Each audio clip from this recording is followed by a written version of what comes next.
যে এই সময়কালে দাঁড়িয়ে বিজেপির বিরুদ্ধে লড়াই করবার জন্য, বিজেপিকে আটকানোর জন্য যেভাবে গোটা ভারতবর্ষে মানুষের কণ্ঠরোধ হচ্ছে, তার বিরুদ্ধে দাঁড়িয়ে বিজেপির বিরুদ্ধে লড়বার জন্য সবচেয়ে বড় শক্তি হচ্ছে তৃণমূল কংগ্রেস। তাই আমি তৃণমূল কংগ্রেসের সঙ্গে এসছি, অভিষেক ব্যানার্জির সঙ্গে এসছি, মমতা ব্যানার্জির সঙ্গে এসছি। প্রতীকুর রহমান সিপিআইএমের একজন দাপুটে নেতা বলা যায়। সেই প্রতীকুর রহমান, যিনি দীর্ঘদিন ধরে বামেদের সঙ্গে যুক্ত ছিলেন, আজ তিনি যোগ দিলেন তৃণমূল কংগ্রেসে।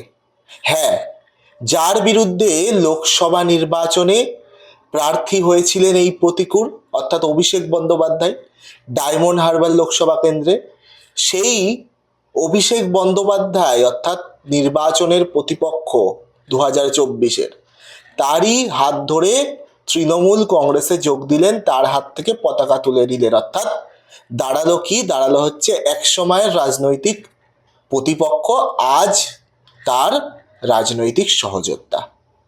আপনারা দেখছেন N24 টিভি, আর সঙ্গে রয়েছি আমি সাজিদ। চোখ রাখবো আজকের খবরে। আপনারা ইতিমধ্যেই জেনে গেছেন যে বামেদের অন্যতম তরুণ তুর্কি মুখের মধ্যে যে সমস্ত তরুণ নেতৃত্ব রয়েছে, তার মধ্যে অন্যতম হচ্ছে এই প্রতীকুর রহমান। আর ইনি কিনা দল ত্যাগ করলেন। বেশ কিছুদিন ধরে, বেশ কয়েকটা দিন ধরেই এই প্রতীকুর রহমান তিনি কিন্তু বেসুরো হয়েছিলেন, আর জল্পনা উঠেছিল যে তিনি তৃণমূলে আসতে পারেন। তৃণমূলের সর্বভারতীয় সাধারণ সম্পাদক অর্থাৎ অভিষেক বন্দ্যোপাধ্যায়ের উপস্থিতিতে আমতলার দলীয় কার্যালয়ের সামনে রাস্তায় দাঁড়িয়ে তৃণমূলে যোগ দিলেন প্রতীকুর রহমান। বাংলার বিধানসভা নির্বাচনের আগে একদা বাম যুবনেতার দলবদল, যা নিয়ে তোলপাড় রাজ্য রাজনীতি। দলে যোগদানের পূর্বে সাংবাদিকদের সম্মুখীন হয়েছিলেন দুইজনই, অর্থাৎ অভিষেক বন্দ্যোপাধ্যায় এবং প্রতীকুর রহমান দুজনই। কি প্রশ্ন করা হয়েছিল প্রতীকুর রহমানকে এবং তার সাথে সাথে অভিষেক বন্দ্যোপাধ্যায়কেও? বেশ কিছু প্রশ্ন, ইন্টারেস্টিং প্রশ্ন আপনাদের সামনে আমি তুলে ধরছি। সেই প্রশ্নগুলোর উত্তর কি দিয়েছে দেখুন, শুনুন। প্রথম যে প্রশ্নটি তাদেরকে করা হয় সেটা হচ্ছে যে টিএমসি এর সঙ্গে ডিল হয়েছে কোনো? কারণ সোশ্যাল মিডিয়া জুড়ে যখন এই প্রতীকুর রহমান তৃণমূলে যোগ দেবেন বা দিয়েছেন খবর প্রকাশ্যে এসেছে, সেই মুহূর্তে কিন্তু সোশ্যাল মিডিয়া ছেয়ে গেছে। যারা বাম সমর্থক তারা বলছে এবং অন্যান্য সাধারণ মানুষও বলছে যে হয়তো তৃণমূলের সঙ্গে কিছু ডিল হয়েছে, টাকা পয়সার রফা হয়েছে, তাই এই প্রতীকুর রহমান তৃণমূলে গেছে। এই প্রসঙ্গ নিয়ে প্রতীকুর রহমান ঠিক কি বলেছে শুনুন। আমার নীতি নৈতিকতা বিজেপিকে আটকাবো, ফ্যাসিস্ট শক্তিকে আটকাবো, সেই নীতি। এই যে বলছে না ডিল হয়েছে, ডিল হয়েছে, হ্যাঁ ডিল হয়েছে। বিজেপিকে পশ্চিমবঙ্গের মাটিতে আটকাবো, বিজেপিকে ঢুকতে দেবো না, এইটাই ডিল হয়েছে আমার। এবং যারা নীতি নৈতিকতা বলছে প্রতীকুর রহমানকে বলতে পারে, আরে আমরা তো যখন সিপিআইএমে ছিলাম তৃণমূলকে বিজেপি বলে অনেক রটিয়েছি। তৃণমূল সেটা ভুল প্রমাণ করার জন্য অভিষেক ব্যানার্জি, মমতা ব্যানার্জি সুপ্রিম কোর্টে গেলেন। আর প্রতিদিন তৃণমূল কংগ্রেস সিপিআইএমকে বলছে বিজেপির বি টিম তোমার ভোট ট্রান্সফার করেছো, সেটা প্রমাণ করার জন্য মোহাম্মদ সেলিম হুমায়ুনের সঙ্গে বসলেন। সেটা প্রমাণ করার জন্য মোহাম্মদ সেলিম ওয়েলফেয়ার পার্টির নেতাদের নিয়ে এসে আলিমুদ্দিনে মিটিং করলেন। সেটা প্রমাণ করবার জন্য এসডিপিআইয়ের মতো প্রকাশ্য সভাতে সিপিএমের প্রতিনিধি পাঠাচ্ছেন। তো ফলে পরিষ্কার হয়ে গেছে কে কোন ডিল করেছে। শুনলেন প্রতীকুর রহমান এই ডিল প্রসঙ্গ নিয়ে কি বলেছেন। সত্যিই তাদের ডিল হয়েছে, তবে বিজেপিকে বাংলা থেকে তাড়ানোর ডিল হয়েছে। আর এই বিজেপিকে বাংলা থেকে তাড়াতে পারে একমাত্র তৃণমূল, এমনটাই কিন্তু মনে করছে এই প্রাক্তন বাম যুবনেতা। এর পরের যে প্রশ্ন সেটা কি বলা হয়, সেই প্রশ্নটা করা হয় যে অনেকেই সোশ্যাল মিডিয়ায় পোস্ট করছে যে তুমি যাদের থেকে মার খেয়েছো সেই তাদের সঙ্গেই তুমি গেছো। এর উত্তরে প্রতীকুর রহমান কি বলছে শুনুন। একদমই টাসেল হবে না। আরে লড়াই তো রাজনীতির লড়াই। এই যে গতকাল থেকে বললো যারা তোমার মেরেছিল তুমি তাদের সঙ্গে গেছো, গতকাল থেকে ফেসবুকে ডটাচ্ছে। যারা আমাকে বলছে আমি তাদের কাছে প্রশ্ন করবো আমি মার খেয়েছিলাম কাদের জন্য? আমি তো মার খেয়েছিলাম তোমাদের জন্য, তোমরা তো আমাকে ঠেলে দূরে সরিয়ে দিয়েছো, আমি তো থাকতে চেয়েছিলাম। এর পরের যে প্রশ্ন যেটা করা হয়, যেটা আপনাদের সামনে তুলে ধরবো, সেটা হচ্ছে যে শুধু কি প্রতীকুর রহমান নাকি আরো অনেকে, বামেদের থেকে আরো অনেকে প্রতিকূলের পথেই? কি বলছে শুনুন। তবে এটুকু বলতে পারি, দলে দম বন্ধ করা পরিস্থিতির মধ্যে অনেকেই মুখ খোলা শুরু করেছে। হয়তো আমি রাজপ্রাসাদের বাইরে এসে জিজ্ঞেস করেছি, রাজা একটু থামুন, ওই প্রসাদের মধ্যে ঘুমন্ত শিশু জেগে উঠেছে, প্রশ্ন করে, রাজা তোর কাপড় কোথায়? শুনলেন? আরো একটি প্রশ্ন। এবার আরো একটি প্রশ্ন আপনাদের সামনে তুলে ধরি, সেটা হচ্ছে লক্ষ্মীর ভান্ডার। রাজ্যে এই মুহূর্তে জনপ্রিয় একটি প্রকল্প রাজ্য সরকারের বা তৃণমূল কংগ্রেস পরিচালিত সরকারের, লক্ষ্মীর ভান্ডার। সেই লক্ষ্মীর ভান্ডার নিয়ে প্রতিকুর রহমান সিপিআইএম এ থাকাকালীন কি বলেছিল এবং এখন কি বলছে শুনুন। একদমই, এটা তো আমি আগের দিনও বলেছি যে আমরা যখন সিপিআইএমে ছিলাম, আমরা তো প্রথমেই বলেছিলাম যে লক্ষ্মীর ভাণ্ডার, আমরা লক্ষ্মীর ভাণ্ডার চাই না, আমরা ভিক্ষা নয় অধিকার চাই। তো পরে তো দল বলল, ভাই ভিক্ষা নয়, এটা কথাটা বলা ঠিক হবে না, এতে মানুষের মধ্যে রিয়াকশান আছে, আরও ভোট কমে যাচ্ছে। তো পরে গিয়ে আমরা বললাম ভাতা বাড়াতে হবে, আমরা টাকা বেশি করে দেবো। মানে পরোক্ষভাবে তো তৃণমূল কংগ্রেসের স্কিমের কথা বা তৃণমূল কংগ্রেসের প্রকল্পের কথা আমরা স্বীকার করে নিলাম, আমরা বেটার করবার কথা বলেছিলাম। তো ফলে অবশ্যই সেই প্রশ্ন তো আপনি নিজেই উত্তর দিয়ে দিলেন। শুনলেন প্রতিকুর রহমান লক্ষ্মীর ভান্ডার নিয়ে কি বললেন। এরপরের যে মন্তব্য বা এর পরের যে বিষয়টা তিনি উত্থাপন করেছেন তা হচ্ছে রাজ্যের বিরোধী দলনেতা অর্থাৎ বিজেপি নেতা শুভেন্দু অধিকারী প্রসঙ্গ। শুভেন্দু অধিকারী প্রসঙ্গ নিয়ে কি বলছে প্রতিকুর রহমান সেটাও দেখুন। আচ্ছা, আজকের শুভেন্দু অধিকারী গতকালকের কি বললেন? সেলিম সাহেবের সঙ্গে প্রতিকুরের তুলনা হয়? দুদিন আগে সেলিম সাহেবকে আক্রমণ করলেন, এখন বলছে সেলিম সাহেবকে আক্রমণ করলে হয়? তো ফলে আমি কি উত্তর দেবো? উত্তর তো শুভেন্দু নিজেই দিয়ে দিয়েছেন। লোকসভা নির্বাচনে কতবার ফোন করেছিলেন, কি কথা হয়েছিল, ঠিক আছে, সময় এলে সমস্ত আস্তে আস্তে আসবে, অসুবিধা কিছু নেই। শুনলেন শুভেন্দু অধিকারী প্রসঙ্গ নিয়ে, মানে তার বক্তব্য যে আস্তে আস্তে, সবে তো তিনি তৃণমূলে এসছে, এখনো অনেক কিছু বোমা ফাটানো বাকি।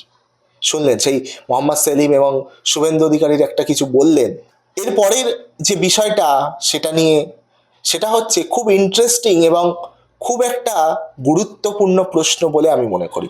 সেটা হচ্ছে তিনি তো ডায়মন্ড হারবারে অভিষেক বন্দ্যোপাধ্যায়ের বিরুদ্ধে প্রার্থী হয়েছিলেন বামেদের পক্ষ থেকে। সেই সময় অভিষেক বন্দ্যোপাধ্যায়ের প্রতিদ্বন্দ্বিতায় লড়েছিলেন এই প্রতিকুর রহমান, এবং ভোটে হারার পর যেমনটা বিরোধী দল বিজেপি অভিযোগ করেছিল যে ভোট লুট হয়েছে, তেমনি ইনিও এবং এনার দলও অর্থাৎ বামেরাও অভিযোগ তুলেছিল যে ডায়মন্ড হারবারে ভোট লুট হয়েছে, সাধারণ মানুষের ভোটে অভিষেক বন্দ্যোপাধ্যায় জেতেনি।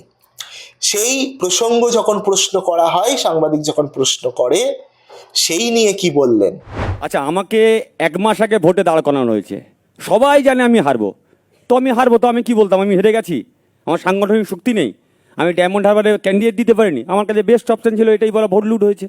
আপনি নিজে ঘুরে দেখুন না কোনটা সাংগঠনিক শক্তি আছে আর কোনটা সাংগঠনিক শক্তি নেই। ডায়মন্ড হারবারে 2000 বুথ রয়েছে, আপনি 2000 সিপিএম বুথ এজেন্টের নাম জোগাড় করে আমাকে দিন, আপনাকে চ্যালেঞ্জ দিচ্ছি আমি।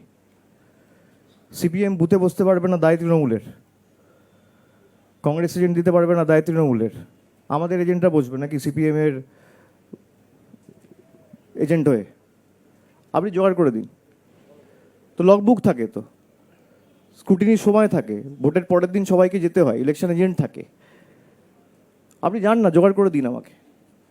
আপনি ডায়মন্ড হারবার ছেড়ে দিন, যে কোনো একটা লোকসভা বেছে নিন, 2000 এজেন্ট বার করে দিন, ওই মুর্শিদাবাদ মালদা ছাড়া। শুনলেন প্রতিকুর রহমান এই বিষয় নিয়ে কি বললেন। তিনি বললেন যে তিনি আগে থেকেই জানতেন তিনি হারবেন, কারণ তাকে 1 মাস আগে প্রার্থী করা হয়েছে। তো তখন তিনি হেরে আর কি বলবেন? তিনি কি বলবেন যে আমি হেরে গেছি আমার নিজের দোষে বা দলের দোষে? না, তিনি তখন স্বাভাবিকভাবে অভিযোগ করলেন যে ডায়মন্ড হারবারে ভোট লুট করে তৃণমূল জিতেছে, কিন্তু এটা সত্যি নয়, তিনি পরিষ্কারভাবে জানিয়ে দিলেন।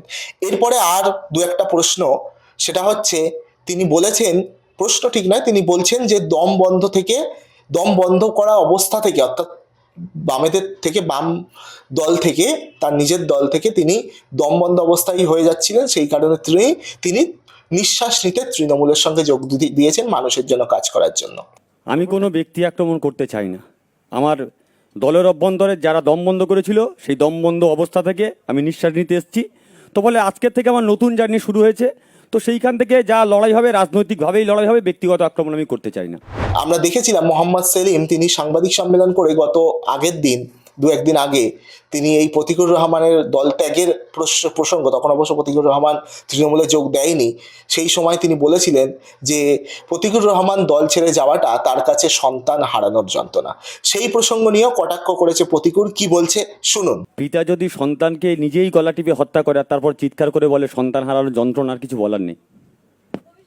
আমার সোকল পিতা, আপনি ভালো থাকবেন। আমি অনেকবার করে বলেছিলাম পিতা আমার সঙ্গে কথা বলুন, বাবা কথা বলুন, বাবা কথা বলেননি, দরজাও খোলেননি। শুনলেন এই মোহাম্মদ সেলিমের যে মন্তব্য, সেই নিয়ে প্রতিকুর রহমান ঠিক কি বললেন। এরপরের আর দু একটা প্রশ্ন আমি আপনাদের সামনে বলবো, সেটা হচ্ছে এবার অভিষেক বন্দ্যোপাধ্যায়কে একটা প্রশ্ন করা হয়। কি প্রশ্ন? অভিষেক বন্দ্যোপাধ্যায়কে প্রশ্ন করেন এক সাংবাদিক। তিনি বলেন, আপনারা তো এত শক্তিশালী একটা সংগঠন, তৃণমূল কংগ্রেস এত সারা রাজ্যে মানে রাজ্যের ক্ষমতার শীর্ষে, সেখানে দাঁড়িয়ে আপনারা কিনা একটা শূন্য হয়ে যাওয়া দল থেকে নেতা নিচ্ছেন বা শূন্য হয়ে যাওয়া দল থেকে লোক নিচ্ছেন।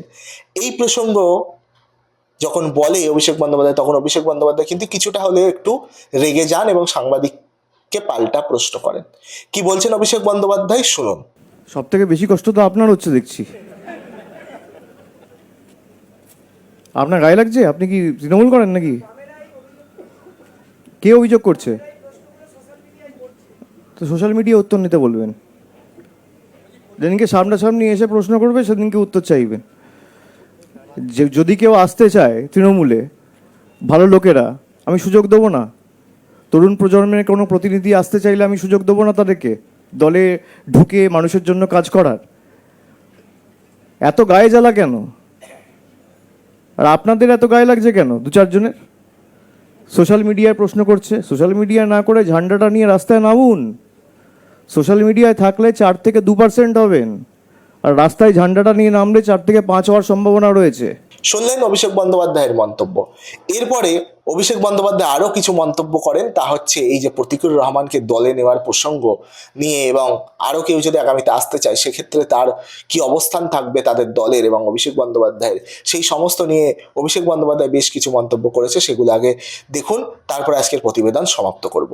দেখুন, আমরা বিগত দিনে যাদেরকে দেখেছি সামনে মাঠে ময়দানে লড়াই করছে, আমি বলেছি প্রতিকুর তাদের মধ্যে অন্যতম।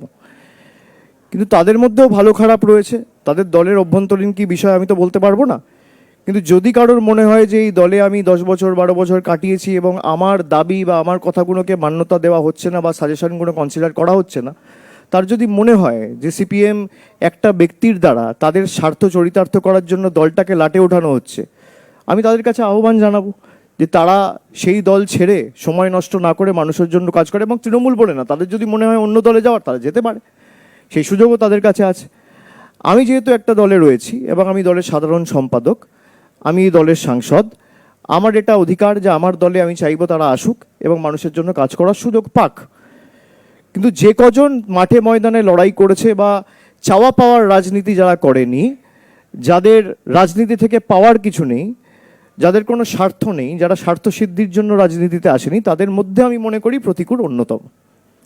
এবং আমি খুব খুশি হয়েছি ও আজকে এসছে, তাই আমি ওকে ধন্যবাদ জানাই। শুনলেন অভিষেক বন্দ্যোপাধ্যায়ের মন্তব্য। আজকের এই প্রতিবেদন আপনাদের কেমন লাগলো অবশ্যই জানাবেন। আজকের প্রতিবেদন যদি ভালো লাগে অবশ্যই আপনারা চোখ রাখুন N24 টিভি। আবার আসবো নতুন কোনো প্রতিবেদনে। আর আপনাদের মহামূল্যবান মতামত এই প্রতিকুর রহমানের দল ত্যাগ এবং তৃণমূলের সঙ্গে যুক্ত হওয়া, যে তৃণমূলকে একদিন একদা আগে যখন তিনি লোকসভায় নির্বাচনে লড়েছিলেন কিংবা তারও আগে 2021-এর বিধানসভা থেকে শুরু করে আরও আগে যেভাবে তিনি আক্রমণ শানিয়েছিলেন, সেখানে দাঁড়িয়ে তিনি যখন ভোট লুটের কথা বলেছিলেন, আজ সেই দলে যাদের থেকে মার খেয়েছিলেন তাদের দলেই তিনি নাম লেখালেন।